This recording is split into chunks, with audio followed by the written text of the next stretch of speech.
Fallou Fallou waaw di nga xaar de 2 secondes parce que dafa daggoon il faut qu'on reprenne. Voilà ça recommence là. waaw loolu laa def ni téléphone bi laa lay woo live bi dama ko obligé couper reprendre beneen live.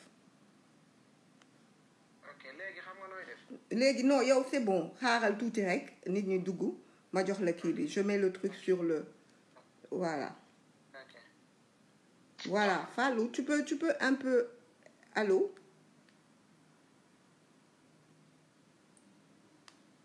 léegi tu bële dafa coupé parce que comme dafa woote ci messenger bi léegi je disais ñun man dugal naa aw naa ci yoon jël tout un avocat yépp parce que c'était pas acceptable pour moi non pas pour jot ko moom parce que xam naa ni xale la rek yu bëri dañ ko yónni mais mënoo bokk ci ñun ñuy liggéey pour defar parti bi engager un chantier réussir ko quand même parce que taxawal nañ fi yu kenn mënul werante léegi yow nga taxaw nekk ci biir nit ñi caché wu parmi nous dans le secrétariat di saaga responsable yi di porter combat boo xamante ni sa yoon nekku ci c'est pas le combat du secrétariat national am ñeneen ñoo xam ne yeneen combat la ñuy porter baal naa leen ay mbocc du ma tax ma wax man ki may waxal mooy tey jii ki amoon ki numéro créé compte boobu noonu mu ngeen mën ko dem vérifier ki numéro ak email am ñu jàpp ko gis ko numéro bi ba tey il est tellement pas intelligent c'est son numéro de téléphone donc loolu yëpp de toute façon yoon nañ ci lu yoon bu ci kiiwee itam di ngeen jot lépp di ngeen ko xam parce que dinañ ko woote dina wax lu tax mu créer compte boobu pour saaga doomu jàmbur yi pourquoi muy diffamer donc numéro am erreur am première erreur donc maa ngi leen di jox Fallou moom moo gën a xam affaire technique moom xam nga bu ma teeloon wax sax dinaa xam ni que sur Messenger c'est pas possible Fallou donc tu peux parler aux gens waaw mën nga wax ak gars yi yéen a ngi koy dégg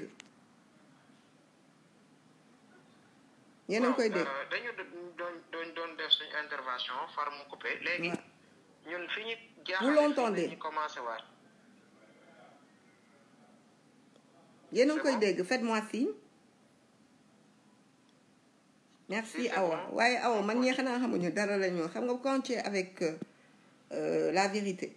yàlla dangay seetaan rek ñuy wax lu leen neex di wax lu leen neex nga seetaan mais bii pas moom damay dem ba ci ba mu jeex bañu ma ci dara li ma leen doon yërëm dinaan toujours xale kenn waru ko jàpp dangay sonal famille am cette fois pour l'exemple je vais le faire Fallou est-ce que voilà Fallou continue Fallou vas-y on t'entend Fallou on t'entend vas-y Fallou waxal ñu ngi lay dégg Fallou ñu ngi lay dégg ok waaw ñun suñ intervention dafa jëm ci nit koo xamante ne dafay ko porter benn combat boo xamante ne moom mënu ko sax continuer di laqat ci ay dernière nit yoo xamante ne dañ lay yónni xamuñu ko c'est pas mais ñuy def yenn affaire yoo xamante ne rafetul ci li nga xamante ne moo nekk ci mën naa ne communication surtout Facebook WhatsApp amul benn application bu nit di utiliser te mënuñoo xam kan la. c'est pas possible techniquement loolu la xamul woon. waay moom xamul loolu ñu jaare ko YouTube ñu yónni ko YouTube mu dem def fa lu mel noonu ñu dem décanter foofu situation yi ba tee compte bi comme moom am na mot de passe bi am na turu compte bi lendemain mu ñëw mu di faat compte bi nga xamante ne moo di compte YouTube bi pour que baare bépp activité boo xamante ne PDS mi ngi koy def wala koo xamante ne day jàppale ki nga xamante ne moo di Karim Meïssa Wade pour rek baare suñu te loolu mënul jàll bi mu ko defee defaat nañ suñuy activité ba delloowaat compte bi suñu ay loxo léegi nag mu des Facebook moom mu dugg ci Facebook bi di saaga ñoo xamante ne seen yoon nekkul ci combat bi moom xeeruñu ak moom waxuñu ak moom seen yoon nekkul ci moom tudd ay tur ñu gis ko foofu di ko tontu moom mu ñuy tontu ci tontu boo xamante ne amul benn respect di ñu saaga te xam ne ñun xam nañ ko wax naa ko ciy wax sax ne ko ku xamul lu lay yoot da nga war a bàyyi li nga yoot te nit bu fekkee dafa tëdd di saw boppam rek lay tooyal asama bala muy tooyal keneen ñu demaat Facebook xam même personne bi nga xamante ne moo nekk ci YouTube bi moom moo nekkaat à la place de Facebook ak les mêmes coordonnées son numéro de téléphone compte le nom lépp gis nañ ko ñu koy xamal rek ne ko numéro personnel am la créer compte jàmbaaru PDS. ok léegi mu jël emailu parti démocratique sénégalais emailu secrétariat national créé ci compte jàmbaaru PDS du noonu la demee ou pas. noonu la dem parce que changé nom que man wax naa ko ci wax ne ko yow da nga làqatu sa tur génn tur boo xamante day mel ne yow da ngay liggéeyal PDS fekk da ngay yàqal PDS di diaboliser loo xamante ne waruloo ko def te du respect nga bokk ci benn activité dem nga xam ne gis doo ci sa bopp nga ne damay yàq loolu te fekk mënoo koo yàq wax naa ko lépp bindante nañ saaga nañu ndax yëf yi ñun photo nañ ko mi ngi ci suñ ay page screenshot nañ yëpp ba wan ne ko oui ba wan ne ko ñun li ñu def xam nañ ko te gënoo ñoo xam ci li ñu nekk ñun ci dëgg la ñu dox donte ñun bu fekkoonte ni dañoo nekk ci loo xamante ne sax du yoon yow sa yoon nekku ci amoo benn raison pour que di saaga doomu aadama yi te ñi ngay saaga bu ngeen demoon si yoon yow doo wax en même temps li ngay def xamoo ko ñu koy wax nag ñi nga xamante ne ñoom ñoo nekk ci ginnaaw buñ leen bëggoon a démasquer suba dañ leen xam ndax am nañ surtout source yëpp am na li nga xamante ne mooy bépp données boo xamante ne jaarle nga ci YouTube Facebook fépp foo xamante ne sa tur jaar na fa ñun am nañ loolu tee nañ ko muy ay preuve yu palpable mi ngi suñ loxo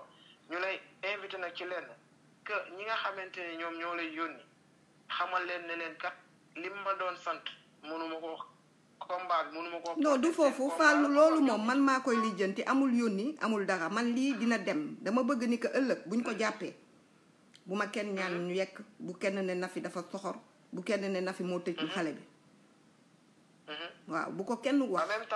man duma ko baal cette fois pour l'exemple duma ko baal parce que jël sa numéro téléphone yow ñu jox la confiance nga bokk ci benn secrétariat national dund nga ba dee yow xalaatoo ñu bokk ci ñu bokk la jox la responsabilité ngay gérer suñu chaîne YouTube nga jël sa numéro téléphone ak emailu secrétariat national créer compte YouTube bi ba pare jël boobu mais l'erreur il est bête jël sa puce bopp sa numéro téléphone bopp ak emailu secrétariat national dem créer ci jàmbaaru PDS uniquement pour saaga nit ñi ba pare boo xëyee di def l'hypocrite devant les gens di leen seetaan te yow yaa leen di saaga nekk seen biir nekk seen réunion amee seen ay mots de passe yaa nekk ci seen biir ñun on a vérifié kan moo créé ban numéro moo créé compte bi yépp dina leen ko tegal ci suuf capture d'écran yépp dina leen ko tegal ci suuf tout de suite on va le faire liñ say dolli mooy que li nga xamante ne moom moomu ko parti bi moom moo ko moom muy emailu parti bi nga xamante ne suñu yëf la parti bi ñëpp ko bokk mu jël ko di changer mot de passe bi pour que benn activité ba ne jaar ci email boobu surtout YouTube que kooku day yàqal parti bi mais liggéeyalul parti bi ndax mënoo liggéey dara bëgg dara ne yow da nga koy xeex mais doo bëggoo loola di feeñ kon moom li mu bëggoon mooy làqatu di saaga waa PDS bu waa PDS def mu ne baaxul ndax gis nañ ko. et puis li gën a graaw mooy man on sait pertinemment koo amul niveau mënoo bind phrase bu ko ba pare pire dafa créer sur le même numéro une autre page ne day soutenir Karim Wade les xawma naka karimiste sur le même numéro la defee loolu numéro boobu la créer compte YouTube bi léegi ñun c'est là qu'on a récupéré le numéro yow sa bopp yaa gis loolu ne ma mais soxna na fi numéro bi créé compte YouTube bi moo créé page moo créé profilu Facebook jàmbaaru PDS man la waaw man xam naa ni xaw ma woon ban numéro ko créé mais xam naa kan la mais comme dama yóbbu ci yoon dama bëgg yoon wax c'est quand yow bi nga photowee ne ma c'est le même numéro te moom comme léegi dafa dugal numéro en fait wax ko mu valider code bi du dëgg man bêtement ma woo ko xaaja guddi ne ko est-ce que mën nga valider code bi parce que comme j'ai eu à dire comme fu mu ne nii damay changer toutes les administrations dama koy changer ba am lu ma leer moom ci boppam mu yónnee ma code bi avec le même numéro ne ma man xaw ma sax fu ñu war a bës ma ne ko xam nga ko kay nga woo ma nga ni ma Nafi numéro bii mooy numéro bii ne ma te même email bi parti démocratique sénégalais parti démocratique ñun ñu créé ko ani membre secrétariat bi en réunion ma ni leen créé leen 5 comptes pour ñu créer page officielle yi moom compte boobu ñu jox ko ne ko créer compte YouTube boobu la utiliser waat email bi daal di ko créer jàmbaaru PDS pour saaga les responsables du parti démocratique sénégalais ak képp koo xamante ni am nga comme enfin parce que je suppose que moom bindul yenn yi dugal moom mu dugal sur la base de son truc donc man ay sama ay données personnelles ma pareeti ñuy jéem di pirater sama kii loolu encore yóbbu naa ko ci yoon parce que c'est pénal c'est puni pénalement may yëgal ñëpp rek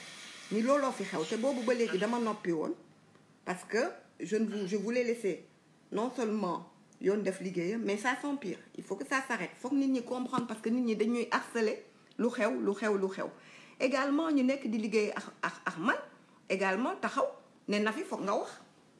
faut que tu expliques parce que kii mënuñu ko bàyyi suñu biir muy gëmloo nit ñi ni moom Karim la àndal gëmloo nit ñi te moo nekk derrière ce profil là avec son numéro de téléphone avec son email avec le email du secrétariat national la créé loolu pour kii ko Serigne Gadiaga il est très bête démb ba léegi maa ngi ne il est bête allo. Nafi. liñ siy dolli mooy moom arme bi nga xamante ne moom la teewoon di ko jëfandikoo mooy li nga xamante ne mooy emailu parti bi. exactement ci lay xëy di dugg di changer mot de passe bi pour que PDS benn activité du jaar ci li nga xamante ne moo di email bi. kon ñun jàpp na ne kooku su fekkee dafa ne bëgg na PDS wala muy jàppale Karim Wade mënul nekk c'est archi faux am na loo xamante ne duñ ko bàyyi muy jàll nit loo bëgg au moins que di nga ne naa bàyyi fee mu jàll mais da nga ne da ngay bloquer lépp. tey duggaat ci beneen tour nekkaat beneen profil di saaga ñi nga xamante ne ñoo yor parti bi wala ñoom ñi ngi dox ay activité lu jëm ci parti bi loolu na fi du loo xamante ne bu ko xel déggee sax dina ko rafetlu mënul jàll. voilà léegi nag merci Fallou léegi yow mi ma joxoon ne la changement parce que man en fait YouTube je sais même pas comment on fait quoi donc man mon rôle c'est de coordonner et de choisir les compétences aptes à travailler élargir également. donc man bu ma demee ba wóolootuma ay nit gëm ni ñi ngi def ay combat légalement j'ai tout à fait le droit de les récuser sans compter ma am preuve sans compter mu leer ma ni que lii numéro la ñu gis ko nii moom si la créé page bi c'est-à-dire ku ko dem vérifier tey boo ko partagé ku dem vérifier page am lien bi di nga gis numéro bi ko créé ak compte bi ko créé donc te compte boobu suñu réunion lañ ko créé ne ko nañ ko créé jox ko pour ñu créer Instagram créer Twitter créer également truc pour des comptes officiels du parti donc si biir également il y a des gens qui portent un autre combat loolu du léegi lañ koy wax loolu ñuy porter combat boobu ci kanam Ablaye Wade lañ koy régler ñi nekk ci secrétariat bi itam ne dañuy créer secrétariat national parallèle chargé des réseaux sociaux ma ni loolu laay wax ni tëdd di saw ak saa xam ni te taxoo dara parce que très prochainement ñoom itam dinañ jot li ñu war a jot bëgguma ci avancer wu parce que par respect également pour le président Ablaye Wade nga xam ne moom mooy décider. que ñi nga xamante ne ñoom ñoo yor li ñu yàq ci parti bi ñi ngi continuer def seen ay activités pour que di continuer di gën a mën a yàq bu ngeen di xool am na page bi nga xamante ne moo fi nekkoon ñu créé beneen page parti démocratique sénégalais officiel boobu c'est officiel ñi nga xamante ne ñuy liggéeyal PDS ñoom ñi ngi foofu ñi nga xamante ne nag ñoo nekkoon ci page bële ñi ñëpp koo xamante ne xam nañ ne day jàppale parti wala muy def ay activités yu jëm ci parti dañ la quitté foofu dindi sa tur ci admin yi nga xamante ne yow dootoo tekki dara ci foofu amuloo fa benn accès pour def qui que ce soit ñooñu nit ñi ngi xam ñim Fallou ma bëgg ci dolli si li ngay dafa am ñoo xam dañ naan dañ koy liggéeyal mais dañ koy yàqal. Fallou ma wax la rek nii loolu man Fallou pour mën a continuer suñ ay programme dérouler li nga xamante ne mooy suñu activité convenablement te duñ ci am benn problème. Fallou c'est ça je crois que na fi jàpp naa ne li si ëppoon xëy na wax nañ ko. li ci des que mooy gën a génne information yi nga xamante ne am na. tout à fait léegi ñu yow mën nga def fii ci suuf les captures d'écran mën nga ko def fii ci suufu live bi. bugguma sore torop parce que dama waali wax nga ma ko. allo Nafi. waaw ma ni bugguma sore torop léegi yow capture yi di nga ko mën a dugal fii ak lien yi li wane numéro am ak email bi mu créé page bi Fallou. oui. waaw ma ni après nga partagé fii waali dugguma ci biir parce que ni nga ma ko waxee ne ma Waly Albert ne ma mayal président Wade. parce que mi ngi koy régler le fond du problème parce que du secrétariat national des réseaux sociaux c'est un autre problème boo xam ne mi ngi ci biir PDS ay xale yu ndaw xamuñu ñu mu tekkee ak nu mu demee ne dañ koy porter utiliser le secrétariat national pour travailler pour des gens yoo xamante ne amuñu courage affronter ma amuñu courage affronter Waly amuñu courage affronter Assane Ba amuñu courage affronter Abdou Thiam amuñu courage affronter maire Fambaye Ndoye amuñu courage affronter l'ensemble des membres qui dit aujourd'hui de la FNCL ñu yónni ay nit pour ñuy saaga man bu ma waxul woon bu lii amul woon ak wax bi bëre ak confusion bi ak utilisation aujourd'hui des moyens du secrétariat national du ma génn sax di ci wax donc loolu leer nañu ko ñi mu war a leer kilifa yi am nañ données yu ñu war a am dinañ décision yi ñu war a jël dinañ ko jël mais bugguma leen gêner moo tax pour le moment ma mën a yem fii ba pare tey ji bugguma également parce que mi ngi ci yoon dinañ ko arrêter ils vont l'arrêter lii waral live bi rek mooy leeral confusion bi dafa bëri ñu bëri may woo comprendre ñu ma jox leen quelques informations xam ne li ma téye moo ëpp fuuf te dama bëgg loolu permettre yoon mu def liggéeyam nga xamante ni fii leeg semaine bii bu ci génnee rek ma xam ni mbër la ndax am na yoo xamante ni c'est pénalement puni données personnelles yi ak ñi jël seen numéro téléphone di jéem a récupérer sama ay compte xamuñu man 4 degré de kii laa am nu ñu koy waxee dugg sama compte c'est-à-dire il faut vraiment être un état pour mun a dugg sama compte ndax ba ca empreinte même empreinte da nga ko ci dugal man du ma nekk amee lu day ni communication digitale u parti amee communication intersecrétaire nga foog ni man mën nga dugg sama ay compte ci ay caaxaan dangay wax rek léegi ki def loolu numéro bi également je l'ai publié hier donc il y a des gens ils mènent un autre combat man tant que xam nga yaa ngi mën a sa combat ailleurs ça ne me regarde pas mais tu ne peux pas utiliser les pages officielles du Parti démocratique sénégalais pour combattre des gens et puis passez votre temps à essayer de arnaquer les gens di wane kanamu innocent fekk yow sa un numéro de téléphone personnel moom nga créer ba keroog ba ma la joxee mission ne la créer un compte YouTube jox la email bi nga koy créer da nga ko créer utiliser ce numéro de téléphone moom nga joxe comme numéro de sauvegarde même numéro de téléphone bi boo leen ko demee vérifier moo créé moom page am personnelle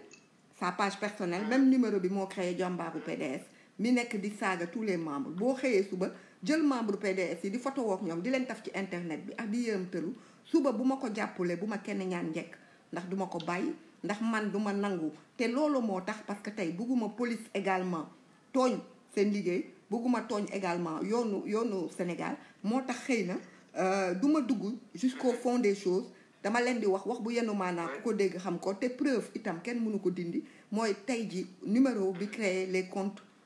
son compte et le compte de jàmbaaru PDS loolu dinañ ko partager léegi ñëpp teg ci seen bët du noonu. en même temps nag fi li mu siy dolli rek li ma siy dolli mooy ki nga xamante ne moom moo ko doon def tey dinañ ko publier moom dem na ba topp ko fu mu mënti nekk ak téléphone dañuy xam fan la nekk. français nañ ko également ouais. waaw te loolu moom xamu ko boo gisee ma ko doon bind dama mu ñuy konne di saaga dama xam lu ma xam man loolu moom moo ma doon reetaan loo man xam naa ne kii fu mu nekk xam naa ko xam nañ muy continuer def ay activité yoo xamante ne du ko jëmale ci fenn te nit mooy laa xam si ginnaawam ak nit sax lañu wax ndax loolu du benn nit moo koy def souvent yu mel noonu lobby lay doon mais yooyu yëpp la ñuy démasquer wax leen kat xam nga merci Fallou merci li nga wax dëgg la man dama bëgg leeral rek ni que moi dañ ma confier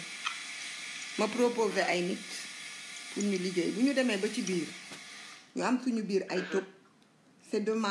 de ma responsabilité aujourd'hui waaw de retirer ba xam am lu ma ci leer du dëgg parce que duma bàyyi nit ñi continuer di utiliser outil parti bi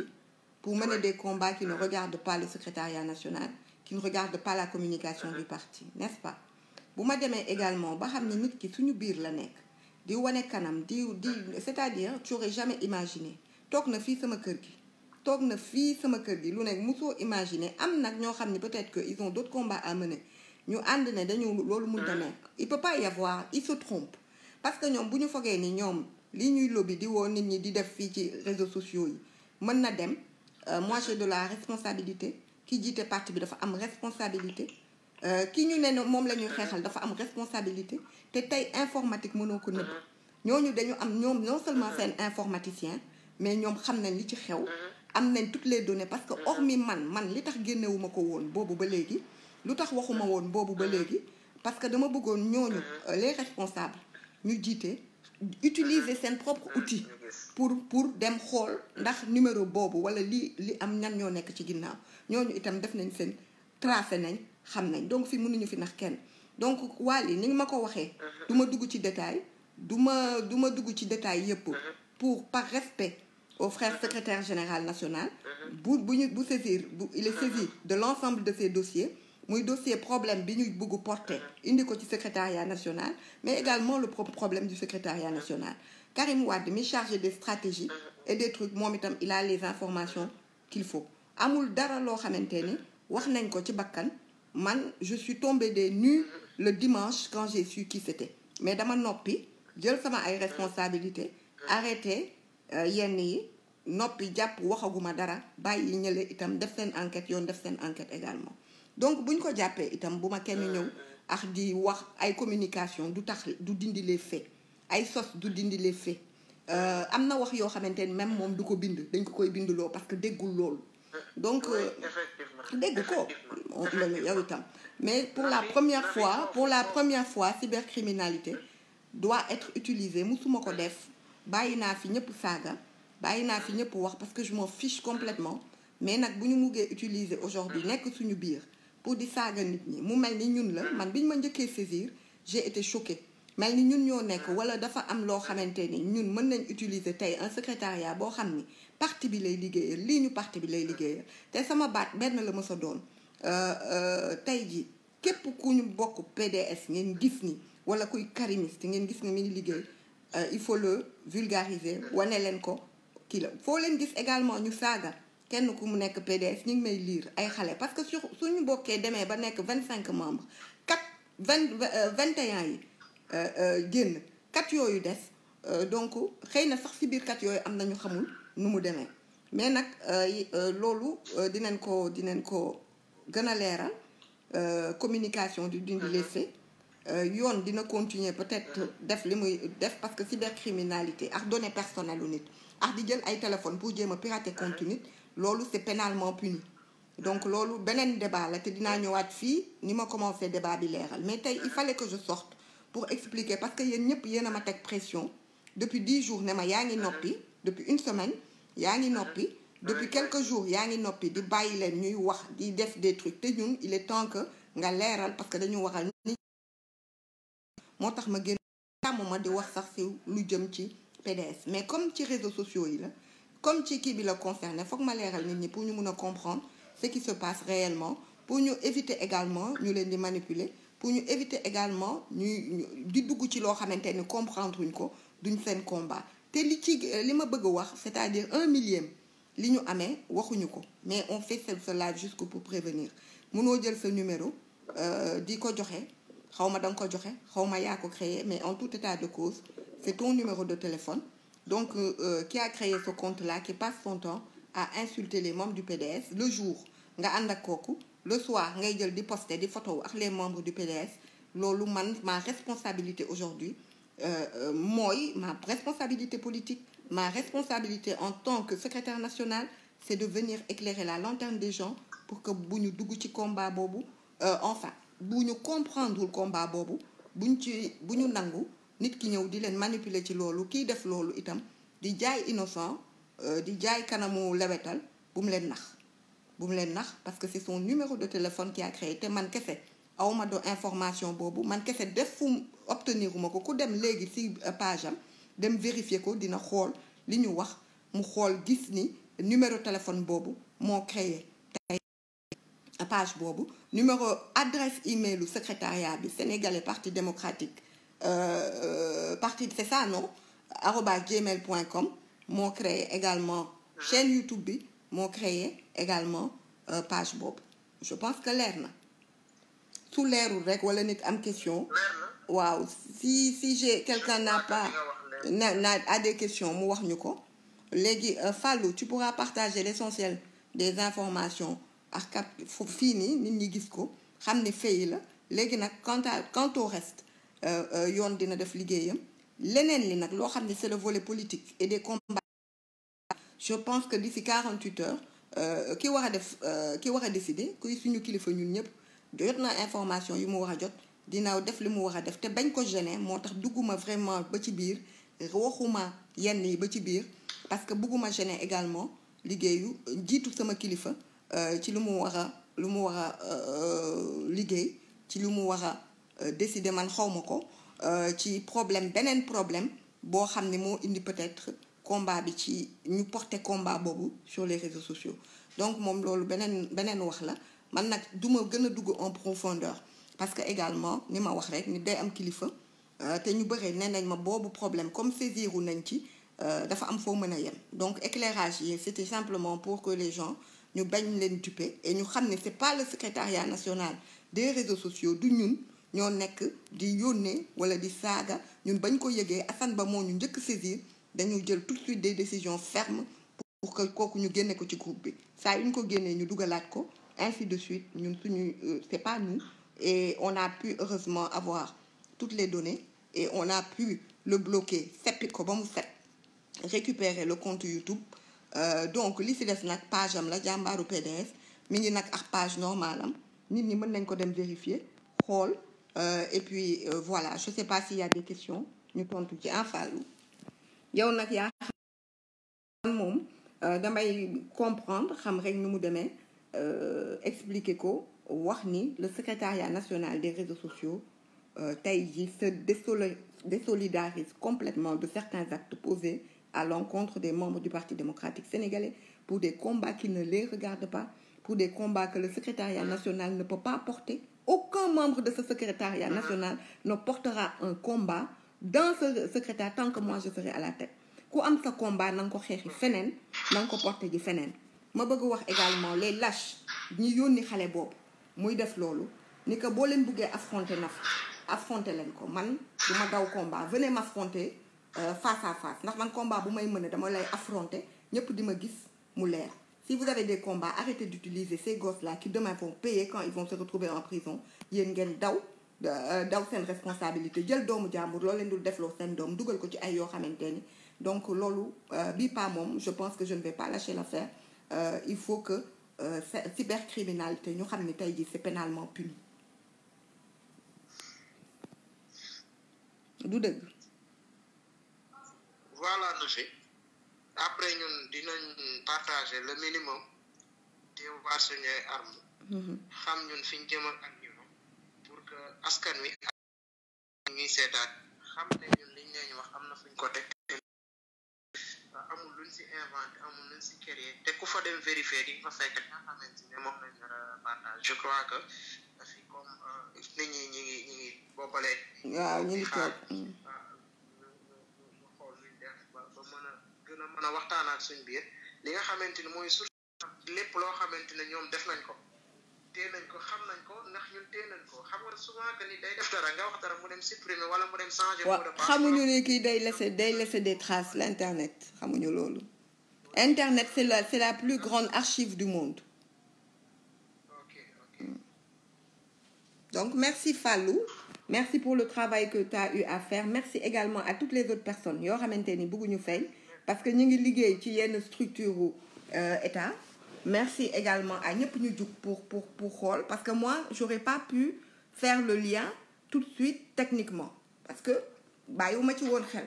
donc ñooñu def le lien gis numéro yi constate je vous remercie également ñoo xamante ni ñi ngi ci yenn structure yi ak ñoo xamante ni ñi ngi ci taxaw maa ngi leen di remercier bu baax di leen wax également que cybercriminalité c'est pénalement puni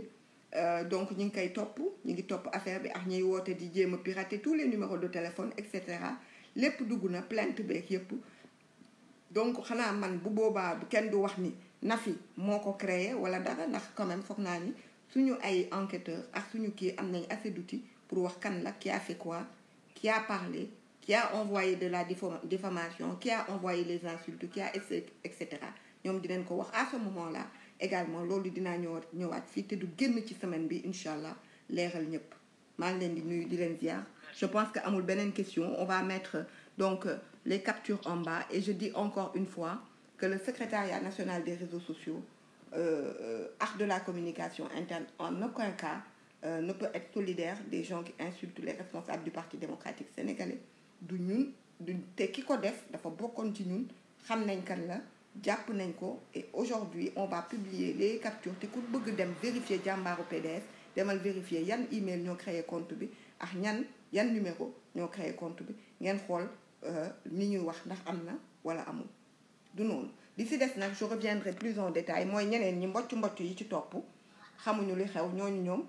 seen problème neex naa régler loolu moom j'y reviendrai talaguma leen ñooñu beneen talaguma leen lii laa doon régler pour leeral ni ñun lu ñu bokk ci ñuy saaga les responsables du parti démocratique sénégalais xanaa lu ñu yëgul mais bu ñu ko yëgee secrétariat bi également du lieu de combat pour porter des combats qui ne les regardent absolument pas combat yoo xamante ni mënuñu ko comprendre parce qu'on leur a promis je ne sais trop quoi ils se trompent te dinañ xam ne que les réseaux sociaux tey jii du mbedd rek de dafa am loi dafa am yu ko encadré dafa am loo xam ne aujourd'hui on te poursuit pénalement te man def naa li ma wax a def ci yoon et cette fois je ne reculerai pas et je ne pardonnerai pas ok n'est-ce pas Fallou Dieu merci merci les gars je vous souhaite à toutes et à tous une excellente soirée Fallou maa ngi lay remercier bu baax di remercier ñëpp ñu ñëw taxaw ku am question itam su ma ko posé dinaa ko tontu gën a leeral di leen souhaiter à tous une excellente soirée je suis fatiguée je vais aller me coucher des faits vont être là donnés et tout le monde peut vérifier également yoon dina ko topp te ñi war a xam itam foog ma may leen moo tax dugguma ba ci biir ci yenn détails yi waali ni nga ma ko waxee ñeneen responsable wax ma ko nañ bàyyi ku ne jox ko gëddëm ku war a régler yenn problème yi régler ko te je pense que dinañ ko régler parce que dëgg ñooñu duñu ay cuune ñoom itam am nañ seen ay instruments pour vérifier certaines choses te gëm naa ni def nañ ko donc yoon itam dina ko def ma bëgg a wax rek ni moo taxoon ma génn pour tey waxtaan ak yéen rapidement parce que ñi ma laaj ñi ma sonal topp sonal ma ça fait 8 jours ma noppi di wax pour ma wax nag je pense que il était temps que je m'exprime expliquer pour nit ñi comprendre je vous souhaite à toutes et à tous une excellente soirée oui Padre Mohamed sànq ba tey mi ngi jooytu naan man yàlla xawma lan ak lan la vérité du proverbe bu fekk def nga sa crime utiliser nañ la utiliser ce truc c'est dommage yàqal sa bopp ëllëg bu ñu taxawee ñu naan na voilà àdduna daf ko jarul tu peux faire la politique sainement te bañ a porter combat kenn également te booy dugg nga xam li ngay dugg lu mu doon ndax tey jii mënoo taxaw ku jug nga ñu jël sa numéro jël sa page sa compte yow di ci saaga nit yi wala di la yónni pour nga saaga nit ñi nga foog ni mën nga ci génn noonu loolu nag c'est se fourrer le doigt dans l'œil cette fois moi personnellement je ne pardonnerai pas leneen li si def muy politiquement le secrétariat national également moi il y a des personnes c'est très clair je ne pourrai pas travailler avec eux parce que nit booy liggéey ak moom c'est sur la base de la confiance mais comme nag dañu ànd ak ñoo xamante ni tey jii ñoo ànd pour saaga PDS je pense que ñooñu itam di ñu tout ñu man sama confiance en tout cas moi je la retire et c'est ma responsabilité aujourd'hui man la concerné loolu man la donc leneen li fi des nag dinañ bàyyi kilifa parti bi gën ko régler ko yenn problème yi dinañ bàyyi moo tax mënuma ci dugg daal si vous voyez sax vous voyez que je prends des gants parce que mënuma dugg ci lu bëre ndax ñu bëre dañ ma ñaan ne ma comme kilifa bi xam na li xew dañ bàyyi moom itam mu régler certains problèmes yoo xamante ni moom la ñu bëggoon porteloo des membres du secrétariat national utiliser ko pour porter ko donc foofu laa mën a yem je reviendrai plus en détail dans cette semaine demain ou après-demain ci yeneen élément yoo xamante ni dina gën a leeral je vous remercie à tous et je vous souhaite une bonne soirée je suis fatiguée je viens d'arriver et donc voilà allez ciao à bientôt